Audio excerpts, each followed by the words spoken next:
जरा ध्यान से कथा को श्रवण करेंगे। श्री सूत जी समझाते कि हे शौनकादिक ऋषियों, पांडु महाराज के पुत्र थे पांच पांडव, भीम नकुल अर्जुन युधिष्ठिर सहदेव, 5 पांडव थे। ये पांडु महाराज के पुत्र थे। और इधर धृतराष्ट्र महाराज के 100 पुत्र थे। उनमें से एक पुत्र का नाम था दुर्योधन। एक बार 5 पांडवों ने अश्वमेध यज्ञ किया। उस यज्ञ में सम्मिलित होने के लिए सभी देवतागण जाते हैं। दुर्योधन ने सोचा कि मैं भी जाऊं। तो दुर्योधन जिस समय अश्वमेध यज्ञ में सम्मिलित होने के लिए चला तो जाकर के महलों के समीप पहुंचा। महलों के समीप जाकर के महलों में विश्वकर्मा ने अपनी नियति दिखाई। और नियति कैसी? दुर्योधन जब आगे बढ़ा तो दुर्योधन ने देखा कि आगे जल भरा हुआ है। जल की तरफ देखा लेकिन वहां जल नहीं था। दुर्योधन को दिखाई दे रहा था जहां जल है वहां थल दिखाई दे रहा था, और जहां थल था वहां जल। दुर्योधन ने सोचा कि आगे जल बड़ा हुआ है। तो दुर्योधन ने अपनी धोती ऊंची कर ली। और धोती ऊंची करके दुर्योधन जब आगे बढ़े जल समझ करके तो देखा कि वहां सूखा स्थान है। धोती नीचे कर ली। आगे चल करके देखा कि सूखा स्थान दिखाई दे रहा है। तो वहां धोती नीचे की, लेकिन वहां पानी भरा हुआ था। तो दुर्योधन जाकर के पानी में घुस जाता है। ऐसा ही बार बार होता रहा।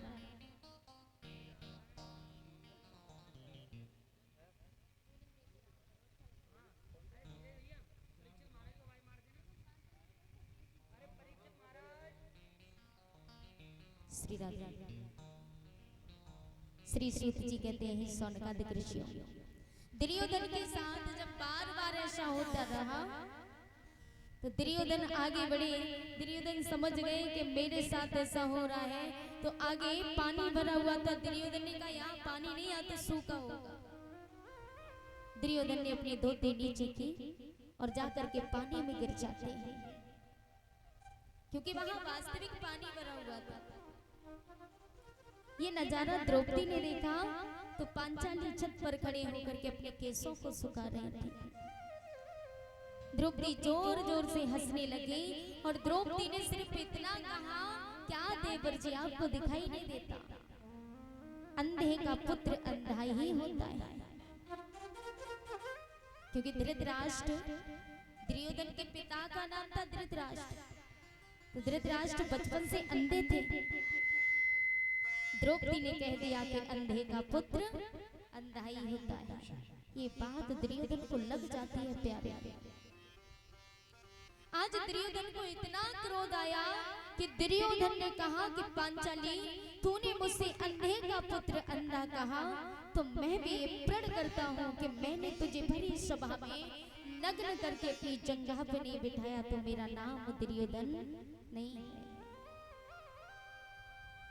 हमारी जिज्ञा एक है। ये जो जीभ है ना, कभी कभी इतना चल जाती है लिमिट से ज्यादा, जितना इसे नहीं चलाना चाहिए। अकेली जीभ, भगवान श्री कृष्ण ने पूरा शरीर 2 अंग दिए, 2 हाथ, 2 आंखें, 2 कान, 2 पांव दिए, लेकिन जिह्वा एक ऐसी है जो अकेली जीभ दी है।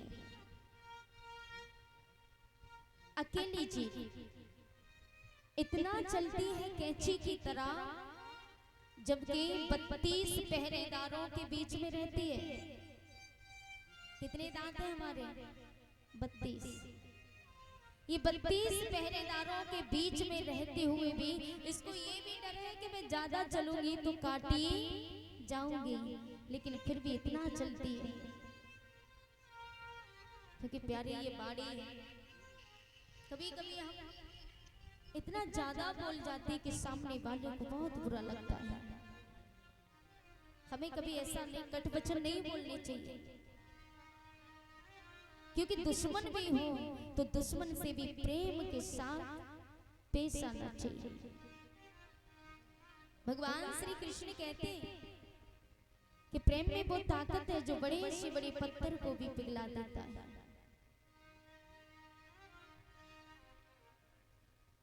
बाणी बोलो जहां मिठास हो। आप प्रैक्टिकल करना, आप 10 लीटर पानी में और चीनी घोल करके एक तरफ रख देना। जब पानी में चीनी डालोगे तो क्या बनता है? शरबत। एक तरफ शरबत बना करके रख देना और एक तरफ 10 नींबू काट करके रख देना। थोड़ी देर बाद देखना तो चींटियां, तमाम चींटियां आकर के किसको घेरेंगे? मीठे पानी को, क्योंकि वहां मिठास है। नींबू के पास एक भी चींटी नहीं रहेगी क्योंकि वहां खटास है। इसलिए प्यारे, अपने अंदर मिठास लाओ ताकि लोग हमें आकर के पकड़े, लोग हमारे पास आकर के घेरा मचाएं, हमारी वाणी सुनने को तरसे। ऐसी मिठास लाइए। ऐसा नहीं बनना है। यदि सीख लेनी है तो मिट्टी से भी सीख मिलती है। जो माटी होती है ना, एक कुम्हार था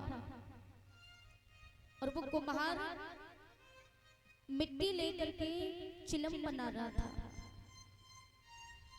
मिट्टी लेकर के जब उसने चिलम का आकार दिया, चिलम का आकार देने के बाद उस कुम्हार ने उस चिलम को बिगाड़ दिया और चिलम बिगाड़ने के बाद सुराही का आकार देने लगा मिट्टी को।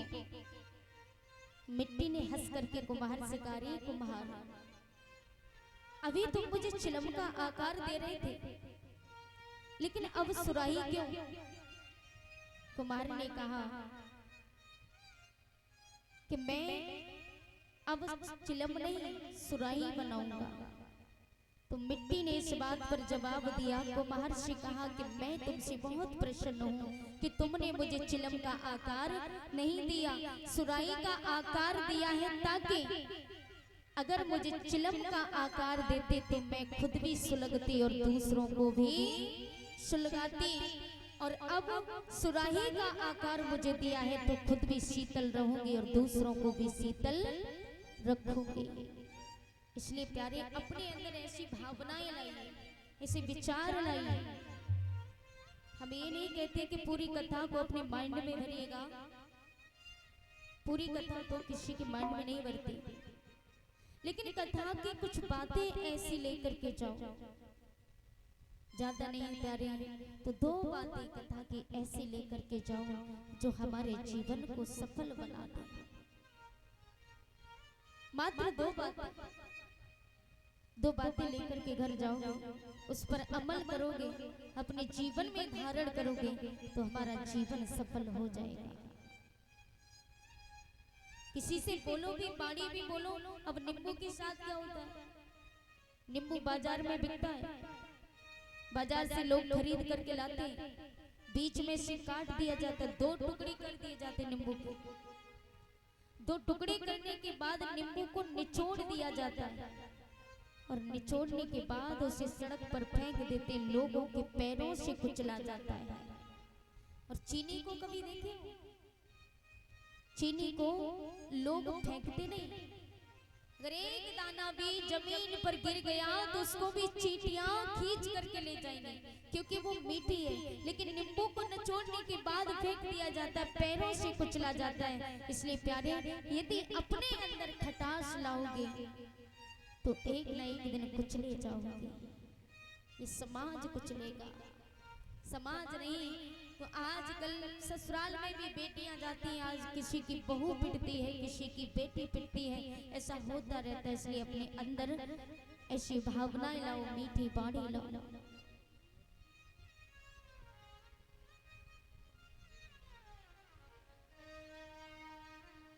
ऐसी बाणी बोली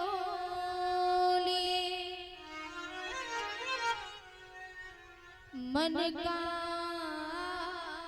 पाखो, यदि बाड़ी पे बोलो किसी से दूसरे के साथ पेश आओ तो लोग आपको पकड़े, आपसे राम राम करने पर मजबूर हो जाए, ऐसी बाड़ी बोलिए, ऐसी बाड़ी बोलिए मन का पाखो, औरन को शीतल करे,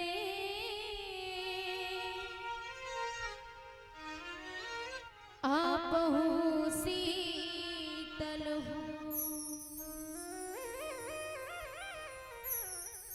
ऐसी बाड़ी बोलिए मन का आपा को, औरन को शीतल करे, आप हो शीतल हो। ऐसी बाड़ी बोलिए।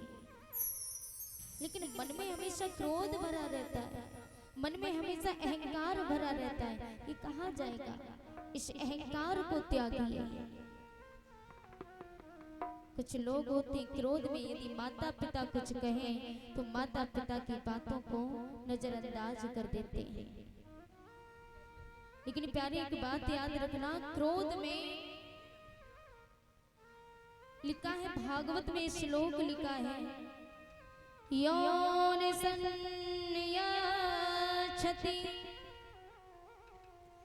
बेगम उत्थितम क्रोधः हर्षे, शास्त्रियो भजनम राजन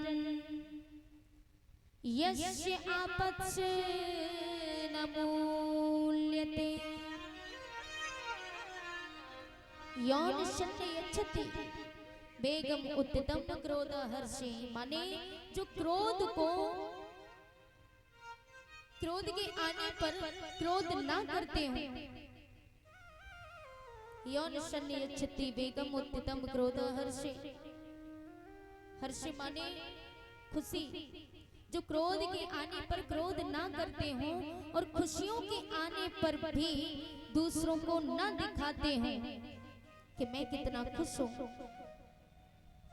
ऐसे ही लोग, ऐसे ही व्यक्ति राज्य और लक्ष्य, शास्त्रियों भजनम राजन यस्य आपत्स न मूल्यते, ऐसे ही व्यक्ति राज्य और लक्ष्य दोनों को प्राप्त करते हैं।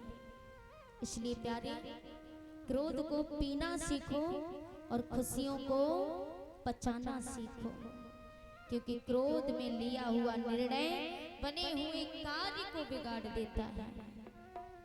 श्री बांके बिहारी लाल की। तो अपने मन से क्रोध को त्यागिए। मैंने कल भी बताया था, मन बड़ा चंचल है। मन के बारे में कुछ बताया था कल। कुछ माताएं विचार करती हैं, कुछ माताएं नियम बनाती हैं कि कल से मैं पूजा करूंगी, मैं ठाकुर जी की सेवा करूंगी। 2-4 दिन तक नियम बना लिए, नियम लागू रहते हैं। सुबह उठकर के स्नान ध्यान क्रिया से निवृत्त होकर के ठाकुर जी को स्नान कराया, ठाकुर जी को भोग लगाया। लेकिन उसके बाद 2-4 दिन के बाद शरीर में आलस आ जाता है और हम पूजा करना छोड़ देते हैं। मन में फिर विचार आता है कि मैं भगवान की पूजा नहीं कर पा रही, या पूजा नहीं कर पा रहा, कैसे उद्धार होगा, कैसे तरण होगा। तो मेरी एक बात याद रखना, भगवान कभी ये नहीं कहते कि मेरे लिए उपवास रखिए, मेरे लिए व्रत रखिए। भगवान ये कभी नहीं कहते। मैंने देखा है आजकल लोग व्रत भी रखते हैं, मंदिरों में जाते हैं पूजा करने के लिए, हाथ में धूप बत्ती लेकर के भगवान के सामने घुमाते, विचार चलता है कि प्रभु जल्दी जल्दी धूप बत्ती लगा दे और जल्दी जा करके भोजन कर ले। विचार कीजिए, भगवान के सामने मंदिर में खड़े हैं, हम धूप बत्ती चला रहे हैं, लेकिन ध्यान भोजन की तरफ है, तो क्या ऐसी पूजा से फायदा? भगवान नहीं कहते कि मेरे लिए भूखे मरो, भगवान कहते हैं कि पेट भर के पूजा करो। पेट भरा होगा तो कम से कम पूजा में मन लगेगा, ध्यान भटकेगा नहीं, मन भटकेगा नहीं। भले पेट भर के पूजा करो। और ये भी नहीं, भगवान ये भी नहीं कहते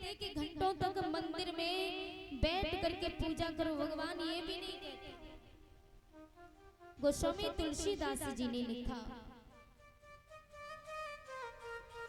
क्योंकि जब सतयुग था तो सतयुग में लोग हजारों वर्षों तक, सुना होगा आपने कथा में कि ऋषि मुनि संत महात्मा होते हजारों वर्ष तक तपस्या करते थे, तब जाकर के उनका उद्धार होता था।